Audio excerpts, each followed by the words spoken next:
আসসালামু আলাইকুম। আজকে আপনাদের সাথে শেয়ার করব একটা গাছ লাগানোর ভিডিও। কারণ রান্না ছাড়াও গাছ আমার অনেক পছন্দের একটা কাজ। গাছ লাগানো আমার অনেক পছন্দের একটা কাজ।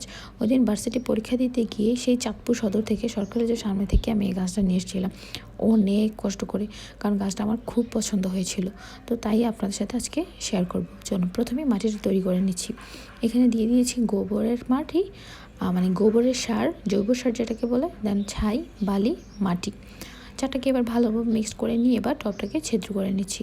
একটা স্ক্রু ড্রাইভারের সাহায্যে ভালোভাবে ছিদ্র করে নিলাম। এবার মাটিটা দিয়ে অর্ধেক ভরে নিয়ে গাছের পলিথিনটা ভালোভাবে ছিঁড়ে নিচ্ছি। গাছ লাগানোটা আমার অনেক পছন্দের একটা কাজ। যারা আমার পেজে আমার ভালোবাসার মানুষগুলো আছেন, আপনারা অবশ্য যারা আমাকে দেখেন তারা বুঝতে পারবেন যে আমি গাছ লাগানোর ভিডিও মাঝে মাঝে শেয়ার করি। আপনারা অবশ্যই নিয়মিত গাছ লাগানোর ভিডিও পাবেন, কারণ আমার রান্নার চেয়েও বেশি পছন্দের কাজ হচ্ছে গাছ লাগানো। আমার নতুন নতুন গাছ সংগ্রহ করতে খুব ভালো লাগে।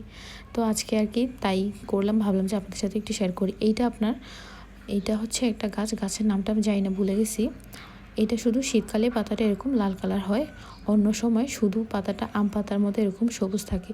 শীতকালে এটা একটা সুন্দর কালার আসে, দেখলে একদম মন ভরে যায়। দেখুন কি সুন্দর, এটা ফুলও আসবে। গাছটাকে এবার সুন্দর করে টবে লাগিয়ে দিয়ে একটু নিচে পাথর দিয়ে সুন্দর করে ডেকোরেশন করে নিয়েছি। আল্লাহ হাফেজ।